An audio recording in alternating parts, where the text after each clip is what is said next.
구슬개미로 아름답구나. 우리가 너를 위하여 금사슬에 은을 박아 만들리라.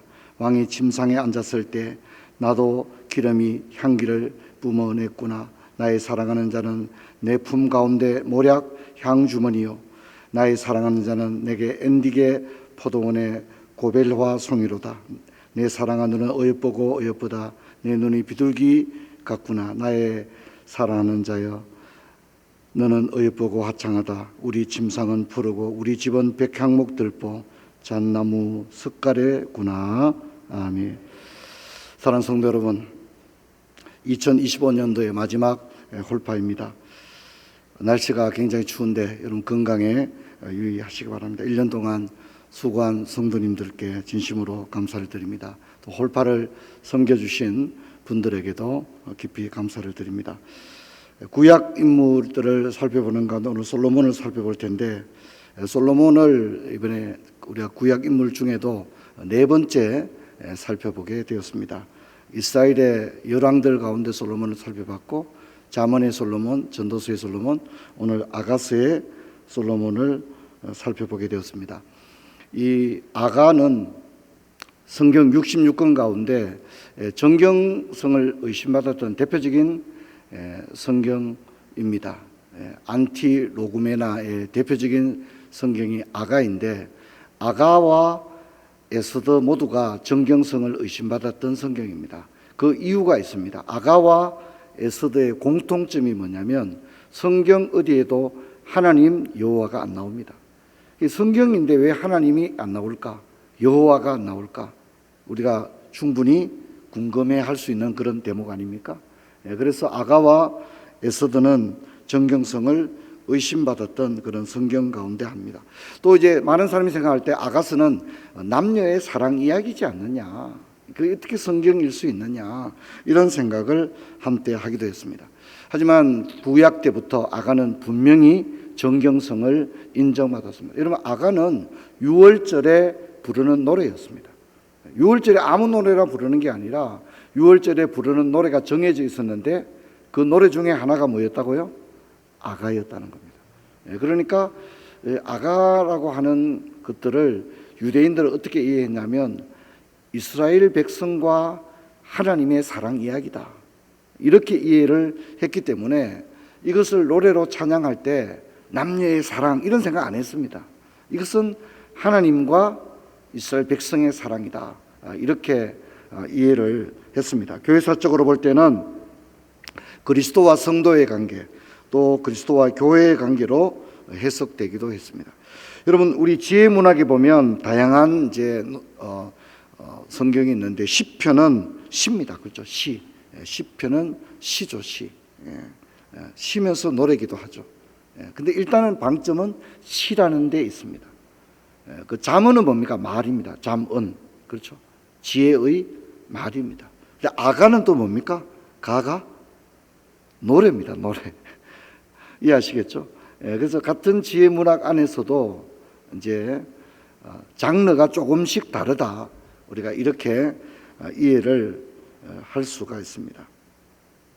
여러분 알다시피 솔로몬은 3천 잠언을 말했는가 하면 잠언만 말한 게 아니라 노랫말 가사를 1,005편의 노래를 지었다고 말했습니다.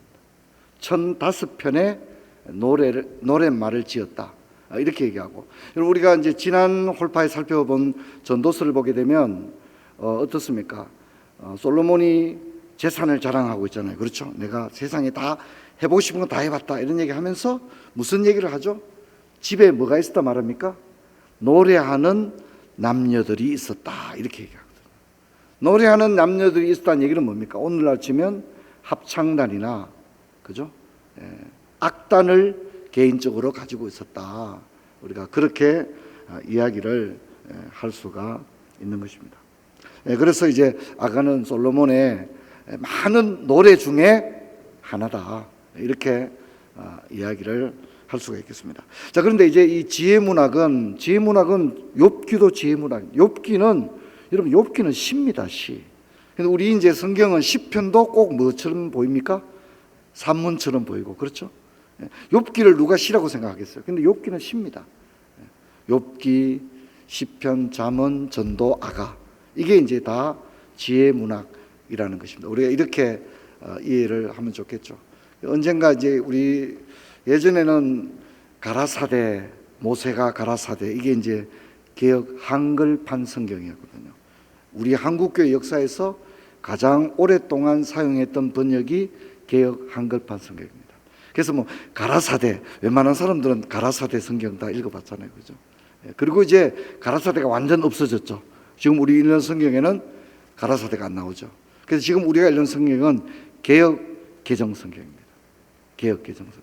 근데 이제 지금 이 개역 개정 성경도 젊은 MZ 세대에게는 어렵다고 느껴지거든요. 이 한글이 굉장히 어렵게 느껴지거든요. 그래서 새로운 번역들이 많이 이제 지금 준비되고 있다고 생각합니다. 근데 이제 그렇게 번역이 될 때 이제 이 지혜 문학은 시는 시처럼 이렇게 배열이 된다면 우리가 좀 더 접근하기 좋지 않겠나 생각합니다. 자, 이런 지혜 문학 가운데 잠언과 아가는 아주 대조적입니다. 잠언은 남성적입니다. 그래서 아들아, 그죠? 아버지가 아들에게 하는 이야기로 들려주고, 그리고 잠언의 주로 배경도 왕궁, 또 농사 짓는 것, 또 상업하는 것, 좀 이제 남성적인 그런 성향을 가지고 있습니다. 거기에 비해서 아가는 어떻다고 그래요? 여성적이라는 겁니다. 그렇게 함으로써 잠언과 아가가 남성적, 여성적인 이런 것들이 지혜 문학에서의 균형을 우리 가운데 잘 보여줍니다. 아가는 이렇게 보면 솔로몬과 술람이 여인이 나오는데 누가 더 주도적일 것 같아요? 솔로몬일 것 같습니까? 아닙니다. 술람이 여인입니다. 술람이 여인이 훨씬 더 주도적으로 아가서 전체를 끌고 가고 있거든요. 그래서 아가서를 여성적이다, 그렇게 이야기합니다. 근데 이제 우리가 잠언에도 여성이 나옵니까? 안 나옵니까? 마지막 날인데 이렇게 안 도와주시면 어떡합니까? 나오죠, 그죠? 잠언의 지혜 자체가 여성이거든요. 근데 잠언 31장에 그 지혜로운 여인이 나오는데 그 지혜로운 여인은 어떻습니까? 절대 집에서 십자수를 놓고 있는 여인이 아닙니다. 이 여인은 어떻게 해요? 여성 기업가입니다. 여성 기업가고 그냥 단순히 이렇게 슈퍼마켓 하는 아줌마가 아니에요. 무역업을 하는 여성을 이야기합니다. 그러니까 지혜 문학에서 여성은요, 그냥 우리가 고전적으로 얘기하는 심사인당 이런 식으로 생각하면 안 됩니다. 아주 적극적인 여성상을 가지고 있습니다. 자, 근데 오늘 아가에 나오는 술람이 여인은 어떤 것 같아요, 여러분? 집에서 십자수 할 것 같습니까? 아닙니다. 포도농사 짓는 여자입니다. 오늘날 치면 시골에 가서 그 젊은 청년, 그죠? 이해하시죠? 이제 시설 막 이렇게 해서 딸기 농사도 막 짓고 이러는 젊은 여성입니다. 그래서 얼마나 열심히 일했는지 피부 관리를 좀 못했는 것 같아요, 그죠? 그래서 피부가 검게 걸린 그런 여성이고, 사랑하는 이 솔로몬과의 사랑에서도 그냥 뭐 문자 오기만을 기다리는 여성이 절대 아닙니다. 아주 술람이 여인은 아주 적극적으로, 그리고 한번 자기에게 찾아온 사랑을 절대 포기하지 않습니다. 그냥 수동적인 사랑을 하는 여성이 아니라 아주 적극적으로 자신에게 이 사랑을 지키기 위해서 그냥 발벗고 나섭니다. 아주 적극적으로 사랑을 쟁취하는 그런 여성으로 소개가 되고 있습니다. 전도서는 참 너무나도 매력적이고 아름다운 성경이라 그렇게 얘기하죠. 전도의 아가서가 그렇습니다. 이 아가서의 구조는 뭐 우리가 흔히 하는 말로, 이 아가서는 제가 볼 때는 그냥 뮤지컬이라고 생각하면 돼요. 뮤지컬이라고 생각하고 읽으면 거의 정확하다고 생각합니다. 왜냐하면 다 노래니까. 여기는 합창, 또 솔로, 중창, 다 다양한 노래가 나오고 있습니다. 그래서 아가서의 구조는 이 뮤지컬처럼 어떤 그 클라이막스가 있습니다. 클라이막스, 위기 다음에 아주 그 결과가 아주 해피엔딩으로 끝나는 그런 구조를 가지고 있는데, 대략적으로 이래 보면 청혼하는 단계가 있습니다. 두 사람이 이제 서로 사랑에 빠지죠. 그리고 이제 청혼하는 거죠. 그리고 두 사람이 결혼합니다. 그런데 이제 물론 이 과정에 위기가 있습니다. 두 사람이 서로를 놓쳐버립니다. 그래서 서로를 찾아 나서죠. 오늘 같으면 전화하면 될 텐데 전화기가 없는 것 같아요. 그래서 막 찾아놨습니다. 사람들한테 막 물어봅니다. 혹시 내 사랑하는 사람을 보지 못했습니까? 보았다면 내가 너무너무 보고 싶어서 병이 났다고 전해주시오. 이제 이런 얘기들이 나옵니다. 그런데 이런 위기를 겪고 난 다음에 이 솔로몬과 술라미는 뭡니까? 아주 원숙한 사랑에, 성숙한 사랑에 들어가게 되어집니다. 이런 구조를 가지고 있습니다. 먼저 이제 아가를 읽어보면 술라미 여인의 이야기가 먼저 나옵니다. 자기의 자전적인 얘기가 이제 나오는 거예요. 오늘도 이제 제가 연말이 되어서 이렇게 목사님들이 왜 지내냐? 목사님들은 12월 달이 참 힘들거든요. 12월과 1월을 목사님들이 그런 얘기입니다. 12월과 1월을 지나면 이제 세상식으로 말하면 1년 농사를 다 지었다는 얘기를 많이 합니다. 12월과 1월이 진짜 힘들거든요. 12월에는 연말 행정당에도 있죠. 또 임명을 하는데 나는 절대 순장을 할 수 없습니다. 이런 분들이 많기 때문에 굉장히 어렵거든요. 예결산도 하고 막 어렵거든요. 또 12월 이럴 때는 목사님 저는 교회를 옮기기로 했습니다. 이런 분들도 굉장히 많거든요. 주로 12월과 1월에 이런 현상이 광범위하게 일어나거든요. 그리고 이제 교역자들도 새롭게 교체되는 시기이기 때문에 목사님들이 12월과 1월에 굉장히 많이 힘이 듭니다. 어떤 목사님이 제게 연락이 왔는데 왜 요즘 나한테 그래 연락이 없느냐고. 목사님 잘 지내요 그러니까 저한테 잊어버린 거 없느냐는 거예요. 그게 뭐냐 그러니까 목사님이 우리 집 딸 결혼시켜야 되는데 한 명 좋은 신랑 있다고 소개시켜 준다 그래 놓고 1년 동안 어떻게 연락이 없느냐고 나한테 그런 얘기 하는 거예요. 그러면 생각해 보니까 진짜 제가 좋은 신랑감 소개시켜 준다고 목사님한테 약속했는데 제가 보니까 지나갔더라고요. 지나갔더라고요. 자, 그러나 이 술라미 여인도 결혼 얘기를 하는 거예요. 당장에 결혼해야 되는데 지금 문제가 뭐냐면 자신이 자신감이 없는 거예요. 사랑을 하고 싶은데 지금 이 술라미 여인의 딜레마는 너무 자신감이 없는 거예요. 그 자신감이 없는 건 뭐냐면 자신의 외모에 대해서 불안해하고 있는 거예요. 나는 진짜 괜찮은 여자인데 지금 술라미 여인이 그런 얘기하고 나는 진짜 괜찮은 여자라고 얘기하는 거예요. 다만 사람들이 볼 때 다만 자기가 어떻다고요? 너무 피부 관리를 안 했다. 농사 짓는다 바쁘다 보니까 피부가 햇빛에 쪄여서 피부가 거무스름하다. 그렇게 얘기해요. 사실 나는 굉장히 괜찮은 여자다. 이건 술라미 여인이 자기 얘기예요. 나는 진짜 괜찮은 여자인데 내가 피부가 검고 너무 이제 바빠서 그렇게 얘기합니다. 포도원직이라고 얘기합니다. 근데 이제 술라미 여인은 또 원망도 합니다. 오빠들이 나를 포도원에 가서 일하라고 시켰다. 이런 얘기합니다. 오빠들이 나를 이제 필라테스도 좀 하고 이렇게 안 해주고 지금 결혼하려면 필라테스를 해야 되는데 나를 어떻게 했다고요? 포도원에 가서 일하라고 그래 놨으니 내가 필라테스도 못하고 이게 피부 관리도 못하고 결혼은 해야 되는데 나는 괜찮은 여잔데 지금 술라미 여인의 얘기가 진짜 그래요. 지금 제 얘기가 이 얘기를 각색해서 얘기하자면 술라미 여인은 나는 진짜 괜찮은 여잔데 오빠들이 나를 신경도 안 써주고 지금 이제 그런 얘기를 하고 있는 겁니다. 자, 이제 그런 이 여인이 이렇게 사랑을 하고 싶었지만 자기는 좀 자신감이 없었거든요. 그런데 이런 술라미를 사랑했던 사람이 있었다는 겁니다. 그게 누구라고요? 솔로몬 왕이라는 겁니다. 사람들이 생각할 때는 야, 저 여인을 누가 사랑하겠나 그렇게 생각할 수도 있었고 자기 자신도 그렇게 생각했습니다. 그런데 이 여인을 사랑한 사람이 있었는데 그게 누구라고요? 솔로몬 왕이라는. 그래서 이런 술라미 여인을 사랑한 왕이 바로 솔로몬입니다. 그리고 뭐라 합니까? 내 사랑은 가시나무 가운데 백합하다 얘기합니다. 그러니까 무슨 얘기냐면 다른 여자들은 다 뭐라는 거예요? 가시나무고 술라미 여인만 뭐라는 거예요? 백합하다 그러는 거예요. 한마디로 말해서 어떻게 되죠? 심각한 문제가 생긴 거죠 지금. 심각한 문제. 다른 여자분들은 다 뭐로 보이고요? 가시나무로 보이고 이 술라미 여인만 뭐로 보인 거예요? 그 수많은 가시나무 속에 한 송이 백합하다 이렇게 된 거예요. 그렇게 사랑합니다. 그리고 또 이 솔로몬은요 사랑이 변하지 않습니다. 이게 중요한. 물론 이제 우리가 역사적으로 아는 솔로몬은 안 그렇죠, 그죠? 후궁이 뭐 700이고 우리 성경이 다 읽었잖아요, 그죠? 예. 근데 이 아가스 속에서의 솔로몬은 어떻다고요? 지고지순한 사랑입니다. 한 여인과의 사랑에 빠진 다음에 사랑이 변치 않습니다. 변치 않습니다. 예. 그래서 나의 사랑, 나의 어여쁜 자야 이렇게 부릅니다.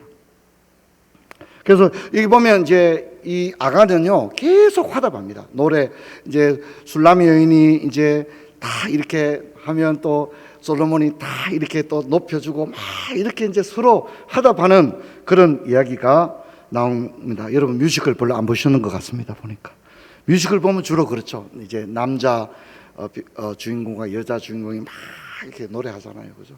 서로 그런 얘기로 가득 차 있는 겁니다.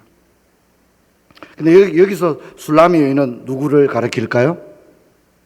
바로 우리를 가리키는 겁니다. 우리는 어떻습니까? 좀 자신감도 좀 떨어지고 그렇죠, 그죠? 예. 그리고 내가 좀 이렇게 좀 잘해보려고 그러는데 가족들이 좀 도와주지도 않고 이해하시겠죠? 예. 그래서 막 낙심이 되고 사실 나는 참 괜찮은 사람인데 그렇잖아요, 그죠? 도와주는 사람도 별로 없고 살다 보니까 참 너무 내 자신을 관리도 좀 잘 못했고 그렇죠? 예. 그런 술람이 여인인 거예요. 우리가 술람이 여인인 거예요. 그래서 이런 생각하죠. 누가 나 같은 거 사랑해 주겠나? 누가 나 같은 사람 알아주겠나? 이런 생각을 하는 거죠. 이게 우리 술람이 여인입니다. 하나님께서는 세상의 많은 사람들 중에서 우리를 자녀 삼으시고 우리를 신부로 삼아 주신 줄로 믿습니다. 유대인들이 적어도 6월절에 이 아가를 부를 때는 그렇게 생각하고 불렀다는 겁니다. 우리가 바로 술람이 여인인데 우리는 피부도 거스름하고 포도 농사 짓고 올리브 농사 짓고 너무 막 피부도 막 유대 산지에서 얼마나 직사광선 많이 받았으니까 피부 관리가 됐겠습니까? 우리는 피부도 거무스름하고 자기들 얘기하는 거예요. 자기들 얘기하는 거예요. 이 술람이 여인은 누구를 이야기하는 거라고요? 자신들 유대인들을 얘기하는 거예요. 그런데 하나님은 솔로몬 왕과 같은 왕인데 그 솔로몬 왕이 누구를 사랑한다고요? 우리를 사랑한다. 그렇게 고백을 하고 있습니다. 이것이 하나님의 은혜입니다. 무슨 자격이 있거나 조건을 갖추었거나 뛰어난 그 무엇이 있어서가 아니라 우리는 피부가 검게 거슬린 볼품 없는 존재인 줄로 믿습니다. 그런 우리를 사랑하신 솔로몬 하나님을 찬양합니다. 너무나도 가분한 사랑을 입은 거예요. 저는 이게 참 중요하다고 생각합니다. 한번 답시다. 볼품 없는 나. 이 볼품 없는 나예요. 우리 자신이 볼품이 없는 거죠. 근데 여러분 우리가 이런 자기 이해로부터 은혜는 시작됩니다. 하나님 나는 진짜 볼품 없는 사람입니다. 나는 형편없는 존재입니다. 하나님 그런데 하나님 나 같은 거 뭐라고 이렇게 사랑하십니까? 여러분 여기서 진정한 은혜가 발견되는 줄 믿습니다. 왜냐하면 사람이 내가 좀 괜찮다 이렇게 생각하면요 은혜하고는 좀 거리가 멀게 사귀어요. 그래도 내가 좀 괜찮은 사람이고 그래도 뭐 내가 좀 수준도 있고 뭐 돈도 있고 뭐 내가 뭐가 아쉬워서 사람들한테 굿신굿신하고 뭐가 아쉬워서 뭐 내가 뭐 그렇게 하나님 앞에 매달리고 그럴 필요가 있느냐 생각하는 사람은 은혜하고는 거리가 멀다는 것입니다. 은혜는 그렇게 해서 받기는 어렵습니다. 여러분 우리는 한없이 부족한 존재인 줄로 믿습니다. 제가 제자반 가르칠 때마다 훈련받는 분들에게 늘 그런 얘기합니다. 나는 말석에 앉을 자로다. 늘 그렇게 이해해라. 하나님 나는 저 구석에 마지막 자리에 앉아야 될 사람입니다. 첫 번째 자리에 앞자리에 앉아야 될 사람이 아니라 나는 진짜 말석에 앉을 사람입니다. 그런 자기 이해가 있을 때 작은 것도 감사하게 되는 거예요. 할렐루야. 작은 것도 막 감사가 되고 주님 감사합니다. 아까 주님 감사해요 이게 되는 거예요. 근데 그게 안 되면요 모든 게 마음에 안 듭니다. 사람들이 나를 안 알아주니까 마음에 안 들기도 하고 너무 수준 떨어지는 사람들하고 같은 교회 다니려 하니까 막 기분도 별로 안 좋고 사람이 그래 되는 거예요. 행복할 수가 없는 거예요. 왜? 감사할 수 없는 거죠. 자, 여러분, 이런 술람이 여인과 솔로몬 왕에도 위기가 있었습니다. 위기가 뭐냐면 이제 서로를 놓쳐버린 겁니다. 늘 손잡고 같이 있다고 생각했는데 놓쳐버리게 됩니다. 배경을 보면 술람이 여인과 솔로몬은 사랑에 빠졌지만 솔로몬 왕이 들에서 만난 다음에 왕궁으로 돌아가자 술람이 여인은 사랑하는 사람을 찾아놨습니다. 두 사람은 왕궁에서 만난 게 아니에요. 두 사람은 들에서 만났어요. 술람의 여인이 포도원에서 일했잖아요. 그렇죠? 그 일하는 모습을 보고 솔로몬 왕이 마음에 드는 거거든요. 그런데 두 사람이 서로 막 사랑의 고백을 하고 이랬는데 솔로몬이 또 계속 있을 수는 없잖아요. 왕궁으로 간 거예요. 그러니까 술람의 여인은 사랑하는 사람을 잃어버린 거예요. 아, 나를 버리고 떠났구나, 이런 생각을 하게 되는 거죠. 그래서 찾아놨습니다. 술람의 여인은요, 사랑하는 사람을 찾아놨습니다. 성경에 보면 그녀는 큰 길로 나갔다고 했습니다. 큰 길에는 사람이 많겠죠. 만나는 사람마다 얘기합니다. 이제 술람의 여인이 이제 내 남자친구 이름은 솔로몬입니다, 이렇게 말한 게 아니고요. 뭐라면 내가 마음으로 사랑하는 사람, 이렇게 표현합니다. 이름을 얘기 안 하고 뭘 한다고요? 내가 마음으로 사랑하는 그 사람, 이렇게 얘기합니다. 내가 마음으로 사랑하는 그 사람을 보았습니까? 보았으면 이렇게 전해주세요. 이렇게 전해주세요. 내가 너무나도 보고 싶어서 병이 났다고 전해주세요. 이제 그렇게 얘기합니다. 그리고 큰 성으로 가서 뒤져보지만 만나지 못합니다. 여러분, 그렇습니다. 우리도 하나님과, 제가 이제 하나님과의 사랑이라고 그랬잖아요. 그죠? 하나님과의 사랑에 빠졌다가 어느 날 뭡니까? 나도 모르게 문득, 내 신앙생활이 갑자기 혼란에 빠질 때가 있는 거예요. 내가 믿음 생활 진짜 잘하고 하나님이 내 곁에 계신 것 같았는데 어느 날 우리도 뭡니까? 사랑하는 하나님을 잃어버릴 때가 있는 거예요. 길을 헤매고 완전히 방황할 때가 있는 겁니다. 신앙을 잃어버리고 첫사랑을 잃어버리게 되고 사명도 온데간데가 없어져서 내 신앙이 갑자기 왜 이러나, 이런 데 빠질 수가 있습니다. 그러면 두렵습니다. 내가 신앙생활을 잘하고 있다고 생각했는데 어느 날 하나님을 잃어버린 것 같은 허무와 공허함이 밀려올 때가 있는 것입니다. 성경에 그런 인물이 많습니다. 대표적으로 다윗입니다. 다윗이 우리아의 아내를 범하고 난 다음에 성신이 자신에게서 떠난 듯한 느낌을 받죠. 그래서 구원의 기쁨과 자원함도 다 잃어버리게 됩니다. 그래서 다윗이 눈물을 흘리며 기도하면서 했던 기도가 뭐냐면, 주여 성신을 내게서 거두지 마옵소서, 이렇게 기도하죠. 성령이 자신을 떠나간 것 같은 그런 단절감을 느끼게 되었습니다. 그래서 하나님을 찾아 나서게 됩니다. 술람이 여인처럼 말입니다. 자, 이런 위기를 겪고 난 다음에 술람이 여인은 더욱더 단단해집니다. 그래서 사랑의 방해물을 제거하는 얘기들이 나오는데, 포도원을 흐는 작은 여우를 잡아라, 그래 얘기합니다. 아까 얘기했죠. 술람이 여인이 어디서 일했다고 얘기했죠, 제가? 포도원에서 일했죠. 그게 포도원에서 자꾸 문제가 뭐냐면 여우들인 거예요.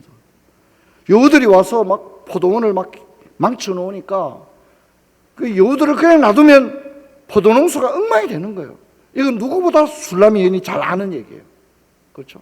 그런데 술람이 여인과 솔로몬의 그 사랑, 주님의 포도원, 주님의 포도원을 흐는 여우를 잡아라.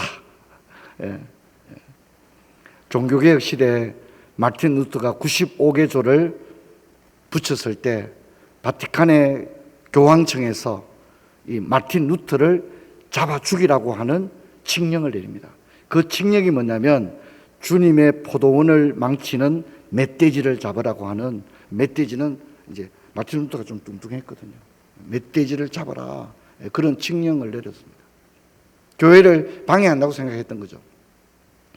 여러분, 우리도 포도원을 흐는 작은 여우를 잡아야 됩니다. 신앙생활에 방해가 되는 것들을 우리는 제거해야 됩니다. 그냥 놔두면 안 됩니다. 그러면 모든 게 엉망이 되는 겁니다. 그리고 중요한 구절이 바로 이제 아가서 8장 6절인데요. 너는 나를 도장같이 마음에 품으라, 그런 얘기합니다. 불굴의 신앙을 가져라, 그렇게 얘기합니다.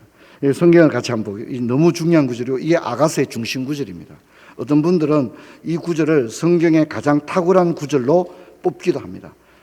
아가서 8장 6절 7절인데 6절 한 절만 봐도 됩니다. 그래서 아가서 8장 6절을 많은 신학자들은 이것이 하나님 사랑의 최고의 표현이 시적인 표현이다, 이 구절을 뽑기도 하거든요. 그래서 여러분들이 관심 있는 분들은 이 아가서 8장 6절에 대해서 대한성서공회나 이런 데 들어가면 다양한 번역이 있습니다. 영어 번역도 굉장히 다양한데 이게 이 아름다운 식기입니다. 식기. 여기에 나오는 건 우리말 번역이고요. 그렇죠?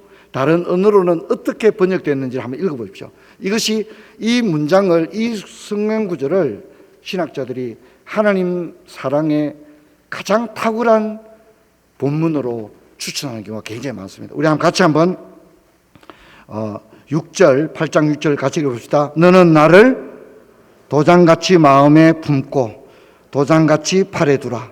사랑은 죽음같이 강하고 질투는 소울같이 잔인하며 불길같이 일어나니 그 기세가 여호와의 불과 같으니라. 아멘. 그럼 도장은 뭘 의미합니까? 소유를 의미합니다. 근데 이 사랑이 뭡니까? 도장을 딱 찍어서는 내 것이라 이거죠.